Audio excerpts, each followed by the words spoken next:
চলো আমার সাথে তোমরাও কয়েকটা মন্দির দর্শন করে নাও। সো হ্যালো, আমি তোমাদের পলি। আজকে আমরা বেরিয়ে পড়েছি মায়াপুরে কয়েকটা মন্দির দর্শনের জন্য। সো প্রথমে আমরা টোটো করে চলে আসি এই মন্দিরটা, যেটা দেখতে অপূর্ব সুন্দর।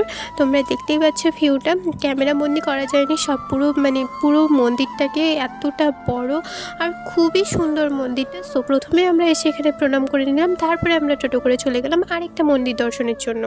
আর এই মন্দিরটা তো এক কথায় অসাধারণ একটা মন্দির। আমার পার্সোনালি খুবই ভালো লেগেছে মন্দিরটা। আর চারিদিকে দেখো এত সুন্দর একটা ভিউ, মানে খুবই সুন্দর এক কথায়। সো আমরা প্রথমে এসে একটু শুদ্ধ হয়ে নিলাম, গঙ্গাজল মাথায় ছিটিয়ে নিলাম, তারপরে চলে আসলাম এখানে ফুল তুলসী পাতা দিয়ে পাথরটাকে পুজো করার জন্য। আমি জানি না এটা কি ঠাকুর বা কি, সো আমি তাও এখানে দিয়ে নিলাম, দিয়ে পুজো টুজো করে নিই। তারপরে এই জায়গাগুলো জাস্ট দেখো, অসাধারণ না?